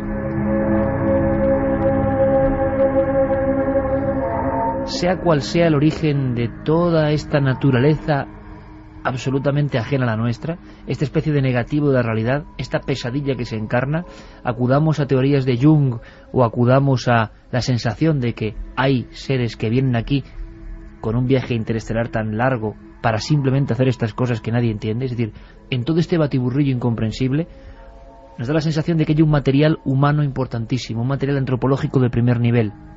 Cuando dentro de siglos se hable de esto, se hablará de los miedos que atenazaban al ser humano del siglo XX, miedos que pueden tener origen infundado, ¿o no? En nuestro país seguimos haciendo el paralelismo. Hemos encontrado casos no de la espectacularidad de Kelly Hawkinsville, por ejemplo, en el viejo refugio de Coma de Vaca, en Cataluña, cerca del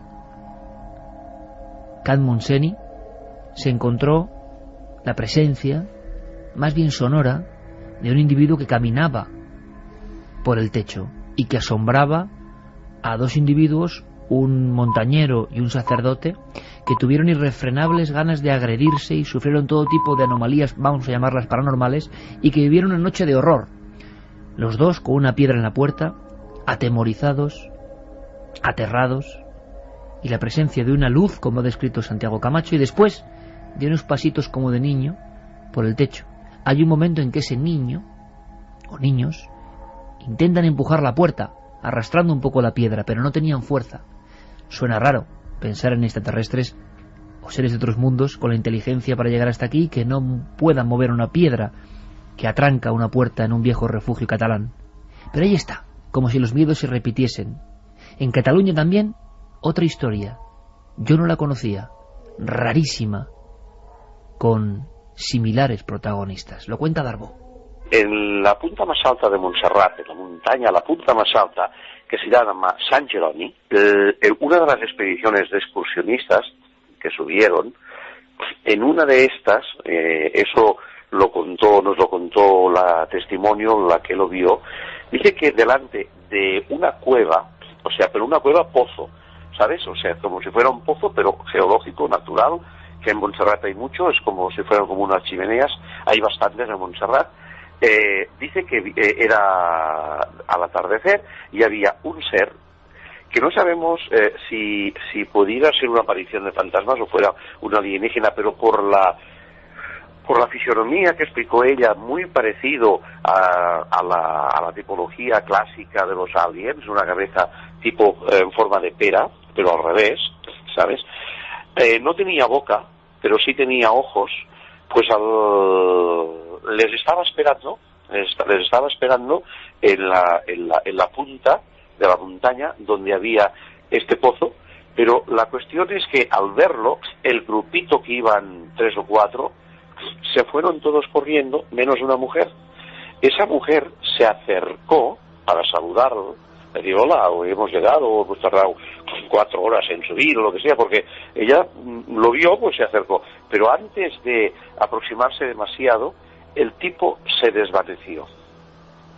Entonces dijo haber escuchado como un sonido de de aspiradora, como si fuera tragado, pero no desapareció volando hacia el cielo, sino que desapareció, eso es lo más sorprendente, cayendo por el pozo para adentro. Milenio 3. Cadena Ser. Con Iker Jiménez y todo su equipo. Estamos escuchando, como es normal, a investigadores que se han interesado en esta parcela muy rara de la realidad. Pero los investigadores en alguna ocasión han tenido el privilegio, y el terror, hay que decirlo, de enfrentarse a este fenómeno de los encuentros con humanoides. Hay un caso muy curioso en Francia. La prensa hizo varios titulares. Uno de ellos, recogido en el libro de Rivera, decía algo así como: ¿pero estábamos solos en la montaña? ¿De qué montaña nos hablan? ¿Qué pasó en un apartado paraje de Francia?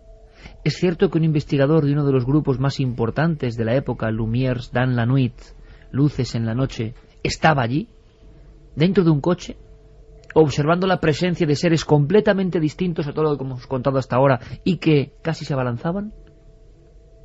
Bueno, pues descorramos el tupido velo de este viejo caso galo. 9 de la noche del 19 de octubre de 1973. Cumbre del Malmont, Draguignan, Francia.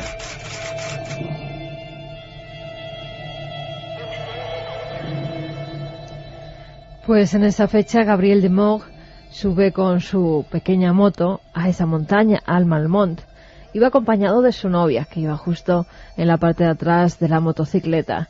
Subían a un recinto donde normalmente iban las parejas para pasar una noche romántica. Había una mesa de piedra allí, una serie de bancos donde los enamorados pues pasaban las noches, sobre todo en verano, y ahora que había pasado en ese 19 de octubre, pues parecía que querían estar buscando un lugar solitario para dar rienda suelta a su amor. Estaban ya allí en un banco sentados cuando de repente empiezan a ver una bola roja anaranjada que parece ir muy despacio justo por delante de ellos. Era muy luminosa, tenía un halo de luz más claro que la rodeaba y se desplazaba muy lentamente. Esa bola de luz empieza a hacer movimientos extraños hasta tal punto que creen que sube por el mismo camino por el que han accedido ellos hasta la parte de arriba de la montaña del Malmont. Ella se asusta mucho y le pide por favor que se vayan de allí, que quiere regresar a su casa. Gabriel así lo hace, cogen la motocicleta e inmediatamente bajan toda la cuesta que habían subido hace unos minutos para regresar a su domicilio. Deja a la novia en su casa y él se va a un local donde sabía que había más amigos para contarle la extraña historia que acababa de vivir. Es entonces cuando 4 chicos, 4 amigos suyos que estaban allí reunidos, deciden volver a visitar el lugar para ver si ellos también se encuentran con esa luminosidad, con esa especie de objeto que parecía que perseguía a estos 2 jóvenes. Gabriel dice que él ya no quiere ir, que tiene bastante miedo, que está bastante asustado, pero entonces Alain Lecas, uno de sus amigos, que tenía un R8, decide coger su coche, y George Macret y Christian Benson, con su Fiat 128, deciden hacer lo mismo. Comienzan a subir por la cuesta, llegan hasta el lugar donde su amigo les ha contado que se ha producido el encuentro, y durante varios minutos ellos no ven absolutamente nada. Ponen los coches mirando ya hacia abajo en la cuesta para irse, cuando de repente empiezan a ver una luz, y empiezan a oír como un extraño ruido. Parecía, lo describían los chicos como si fueran unas interferencias de la radio, como si alguien estuviera buscando el dial, y esas interferencias que hacen justo cuando se aparecía la luz. Cuando dejaban de ver esta luminosidad, esas interferencias se apagaban. De repente, de Moog empieza a tener muchísimo calor. Dice que le entra una especie de ardor por todo el cuerpo, y sus amigos también lo notan, aunque con menor intensidad. Cuando están viendo esa luminaria blanca, debajo ven una luz roja, pero una luz roja que se mueve y que sube por el camino pedregoso por el que ellos han accedido con el coche. Pero tenía que haber algo más acompañando esa luz, porque las piedras del camino parecía que estaban saltando. Asustados, se esconden tras un pequeño muro y Lecas detrás de uno de los bancos. Tras la luz roja, ven un ser de casi 3 metros de altura. Se queda a pocos metros del coche. Parece que se agacha a coger algo del suelo y esa luz roja que estaban viendo acceder por el camino inmediatamente se apaga. Cuando ese ser se levanta, la luz vuelve a encenderse. Era una especie de luminaria que llevaba a la altura de la cintura. Recordemos, un ser muy alto. Ellos están expectantes cuando de repente ven que ese coche, el R8, empieza a agitarse de una forma muy violenta. Algo o alguien lo está moviendo y ellos entran en pánico.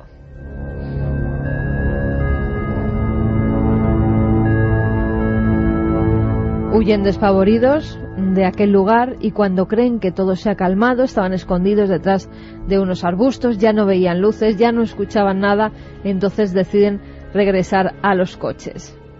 El acompañante de Lecas abre la puerta del R8, pero cuando está cogiendo la manilla y accediendo para abrir la puerta, de repente un rayo muy luminoso que parece venir desde una altura considerable, un rayo de luz blanca, ilumina toda la escena y ellos de nuevo entran en pánico. Se tiran todos al suelo hasta que de nuevo vuelve la oscuridad. En un momento dado, cuando creen que ya todo se ha calmado, se suben al coche. Uno de ellos arranca y baja rápidamente por la cuesta. El otro no podía arrancar, pero piensan que como está cuesta abajo, lo intentarán, lo empujan un poco y entonces el coche a la tercera arranca. Cuando se encienden las luces, entran en pánico dentro del vehículo, porque ven a 3 seres de casi 3 metros de alto que están alrededor del vehículo de forma amenazante.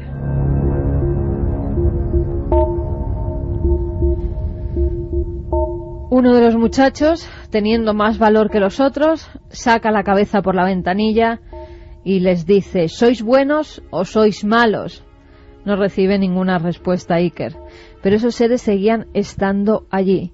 Y parecía que mantenían un extraño diálogo a base de silbidos.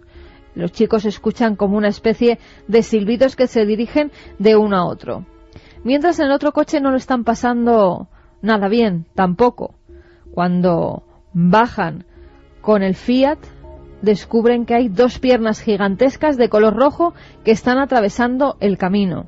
No saben qué es. Uno de los chicos se esconde literalmente debajo de la parrilla del coche. Están muy asustados. Esas piernas parecen robóticas, gigantescas, y además, cuando pasan delante del vehículo, las luces de este se apagan inmediatamente. El chico no quería salir de debajo del salpicadero porque había entrado en pánico. El conductor le intentaba calmar. Pero de repente ese coche toma vida propia. Se gira, el volante se mueve solo, como si una fuerza sobrenatural, como si algo extraño manejara el vehículo. El conductor no puede hacer absolutamente nada. Está en manos de aquellos seres.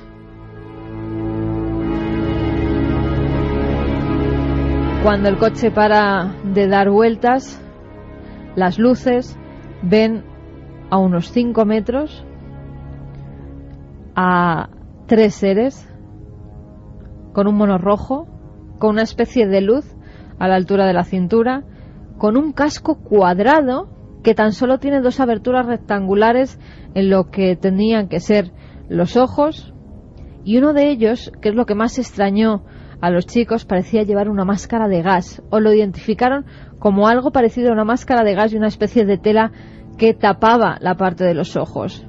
Tenían un andar lento y también decían que algo mecánico, como si fuera robótico. Al final, Iker, todos llegan a la ciudad. Estaban en un estado de nervios muy fuerte. Deciden dar noticia a las fuerzas de seguridad, que cuando se personan en el lugar se dan cuenta de que hay varias huellas gigantescas y que además algo ha pasado por todo ese camino dejándolo casi arrasado. Las piedras, incluso algunas de ellas, parecían estar reventadas por un gran peso que hubiera pasado por encima de ellas. Y otro dibujo para la historia, el joven francés aficionado al tema ovni, Alain Lecasse, abriendo la ventanilla y gritando en la oscuridad donde solo se ve o se percibe una ristra de luminarias rojas, gritando, imagino que con mucho temor: ¿sois buenos o malos? ¿Y quiénes eran los seres? ¿Hay truco detrás de todo esto? ¿Hay interés por causar miedo en personas muy concretas para que luego se difunda? ¿O hay algo más? Desde luego que en España ha habido algún suceso muy parecido, casi como un calco. Muchachos muy jóvenes que observan algo, intentan comunicarse con lo que primero parece una luz y después regresan pidiendo ayuda y observan a un auténtico gigante. Ocurrió en Murcia.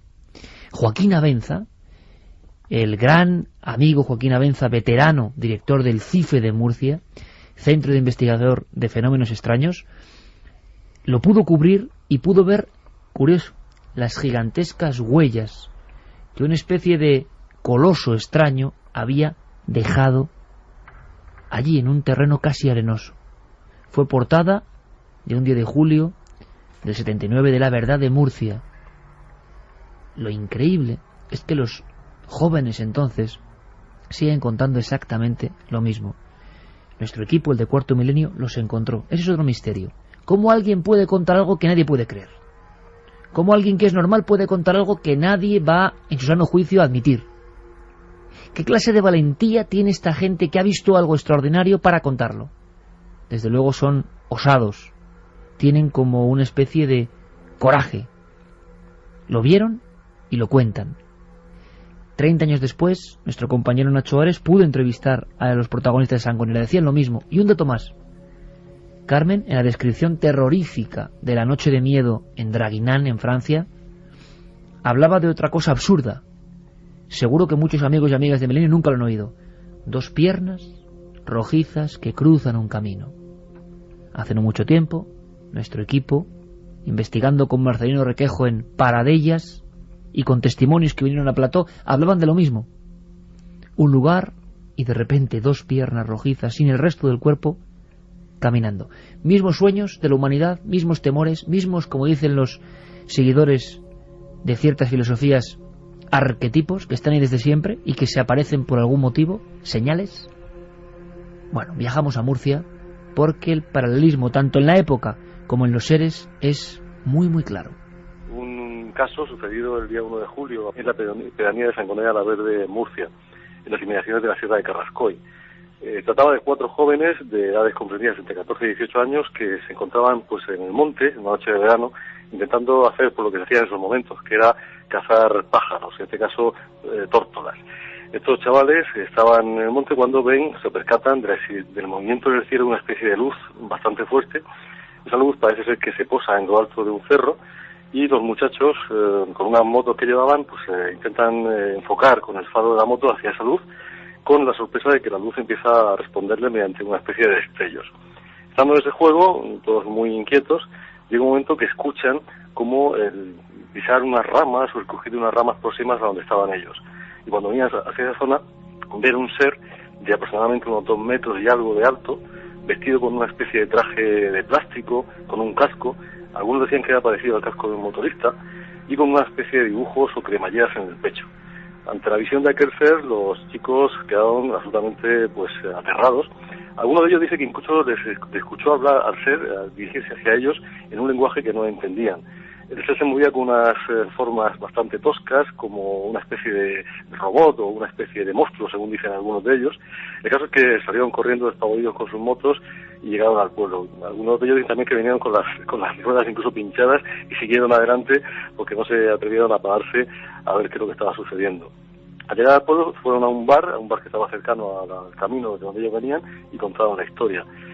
Unos hombres que estaban allí tomando el fresco acompañaron a uno de los muchachos hacia la zona donde habían visto el supuesto humanoide y cuando llegaron no vieron nada, pero los que se quedaron en el bar sí que vieron cómo en esa zona despegó un objeto luminoso y se perdió en dirección a Cartagena.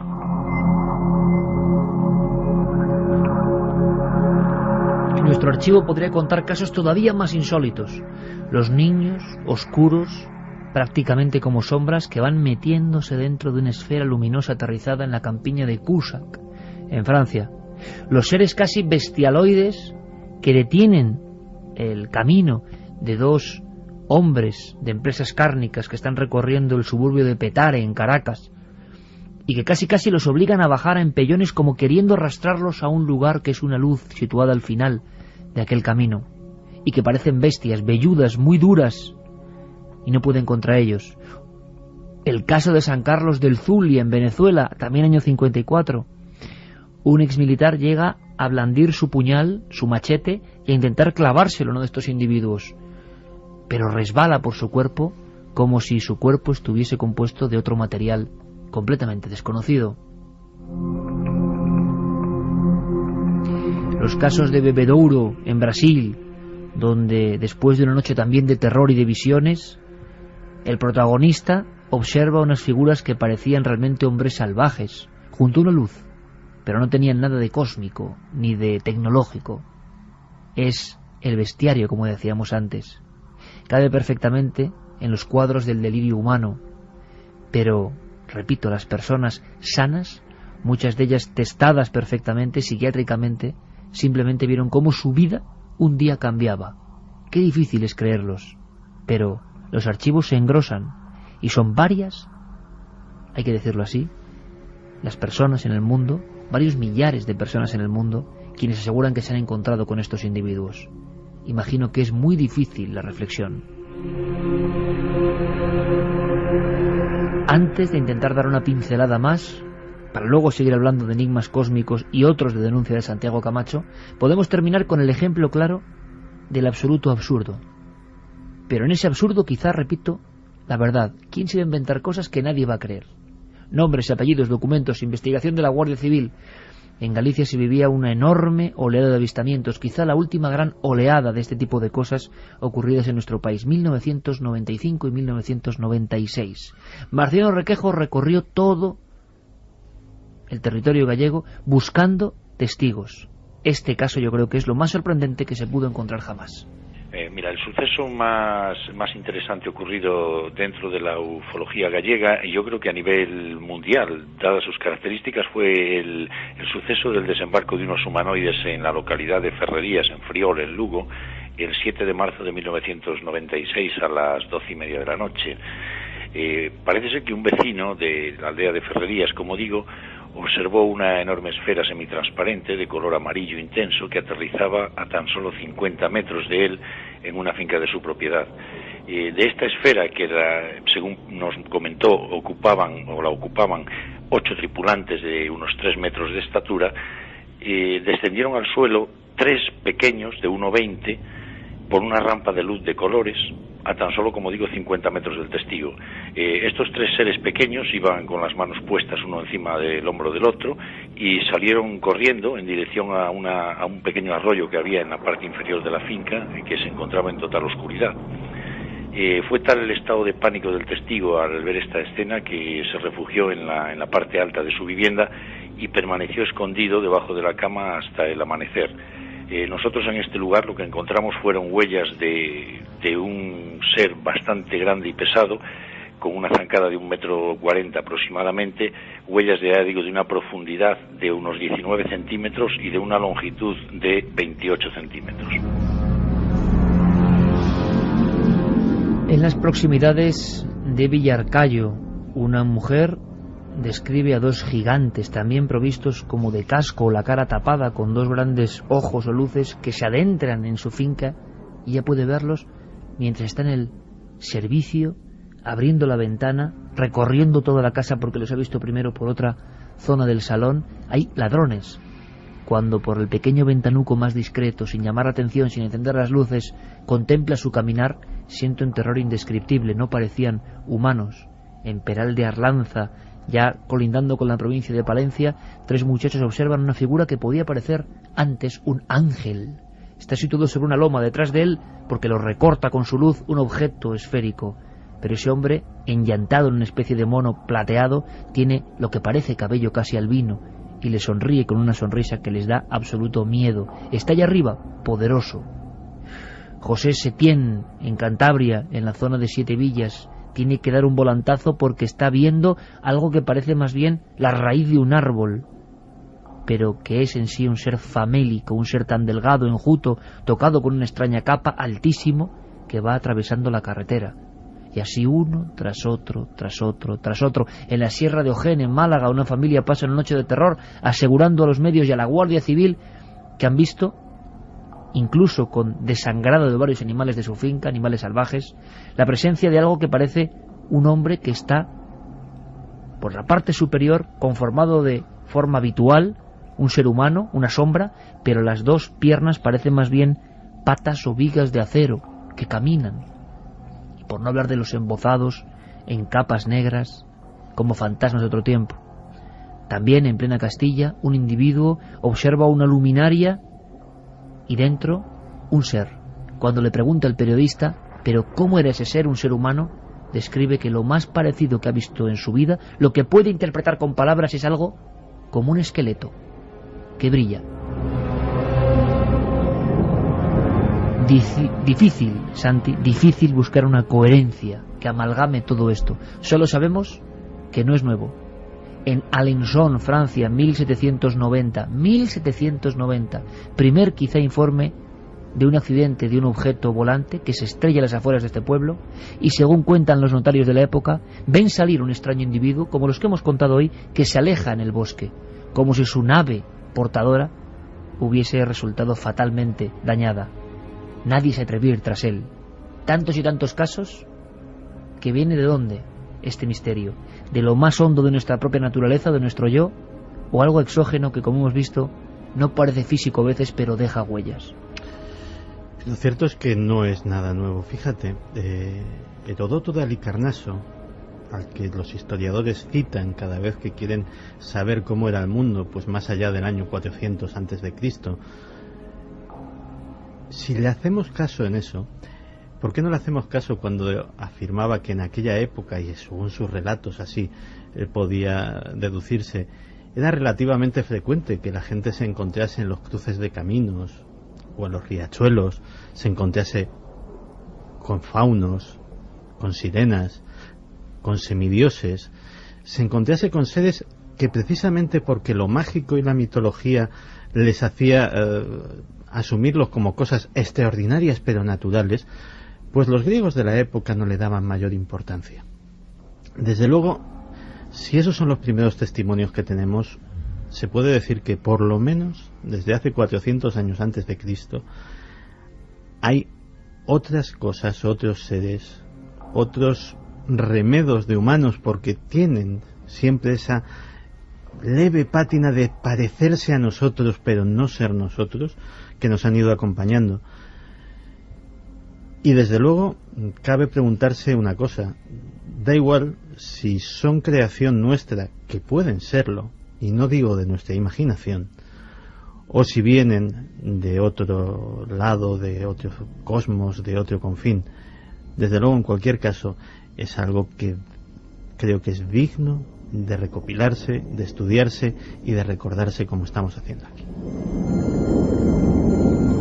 Y prácticamente enfilamos el tercer sector de nuestro programa. Tenemos una conexión que tiene que ver con astronautas. Información de excepción, porque nuestro compañero Javier Sierra está con ellos. Hay que saber pequeños grandes secretos de los hombres de las estrellas. Pero no podemos terminar sino haciendo un clip con el pasado. Los griegos hablaban de la realidad daimónica.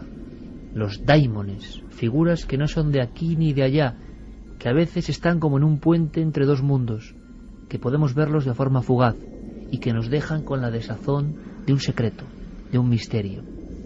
El libro que ha sido protagonista hoy, empezábamos con el caso de los dos esquiadores en honor a su portada, Encuentros con humanoides, y la cita miles de seres humanos se han encontrado con ellos en todos los lugares del mundo, terminaba con un caso breve en Puerto Rico. Una especie de ser negruzco, como un daimon, como un demonio, y un individuo en un balcón. Se acercaba, parecía una luz, un globo, una forma, una bolsa de basura volandera. Parecía, no, era similar a un ser humano que flotaba y se agarraba siempre según ese testimonio, con sus manos de bestia a los barrotes del propio balcón para espanto del testigo. Imaginaos, amigos, lo que es leer esto en ese balcón del pequeño pueblo del norte de Guipúzcoa donde yo descubrí los encuentros con humanoides. Solo un objetivo: que jóvenes generaciones, y no tan jóvenes, reconozcan esto, porque casi nadie habla ya de estos misterios. Dan vergüenza, da escarnio público, casi a nivel de misterio, comentar que esto puede suceder. Pero nada tan maravilloso como la tipología. Algunos investigadores, como el brasileño Jader Pereira, intentaron hacer un catálogo, intentaron hacer fichas reales para saber qué clase de razas nos visitan. Al final desistió. Era imposible.